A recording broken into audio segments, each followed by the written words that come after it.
Wah.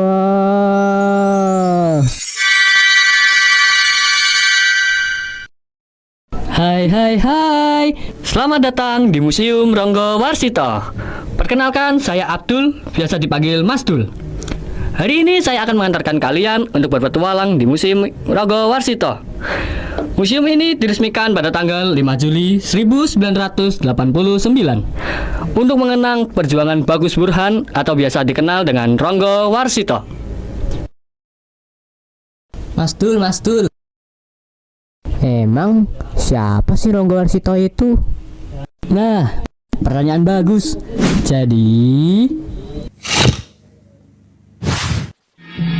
Ronggo Warsito atau Bagus Burhan dulunya adalah seorang pemuda yang nakal.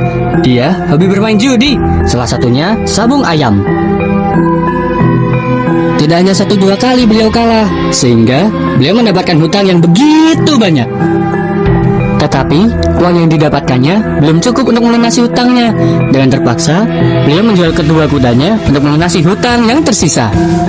Bagus Burhan yang merasa malu di pondok pesantren memutuskan untuk kabur dan pergi ke Kediri. Akan tetapi, pihak pesantren menemukannya dan membawanya kembali ke pondok. Setelah beliau kembali di pondok, kiai yang marah kepada Bagus Burhan memberi hukuman untuk melaksanakan puasa 40 hari. Tetapi, tidak puasa seperti biasa, melainkan beliau hanya diperbolehkan untuk makan 1 buah pisang per hari. Tidak diperbolehkan memakan nasi, dan tidak diperbolehkan untuk tidur pada malam hari. Setelah beliau dihukum untuk melaksanakan puasa 40 hari, beliau melakukan perjalanan untuk mencari ilmu ke Bali untuk bertapa. Setelah dari perjalanannya, beliau kembali ke rumah kakeknya untuk belajar seni dan budaya, seperti pewayangan dan melukis. Beliau juga belajar mengaji dan mulai menulis buku. Dan buku buatan beliau mulai dikenal banyak orang lewat buku yang berjudul Pustaka Raja dan Jayabaya. Setelah berguru dengan kakeknya, beliau kembali ke pondok pesantrennya dan karena kepintarannya, beliau diberi gelar Raden Mas Ngabehi Ronggo Warsito. Itulah cerita tentang Museum Ronggo Warsito. Nah, bagaimana? Menarik bukan? Tentang kisah Museum Ronggo Warsito. Bagaimana jika kita langsung masuk menjelajah ke dalam museum? Di depan kita terdapat patung Raden Ngabehi Ronggo Warsito.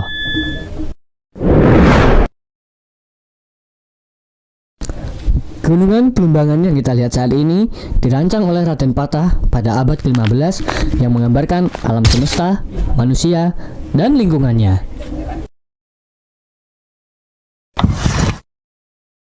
Di dalam museum ini terdapat berbagai macam ruangan seperti ruangan perhiasan, ruang seni, dan ruang musik.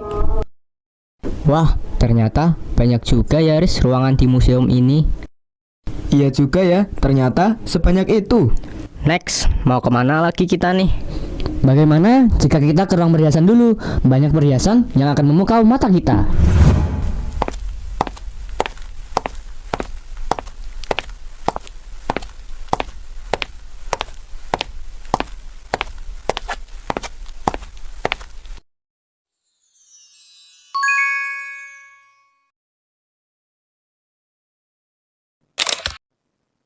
Di ruangan perhiasan ini terdapat berbagai jenis perhiasan seperti kalung, gelang, dan kelengkana.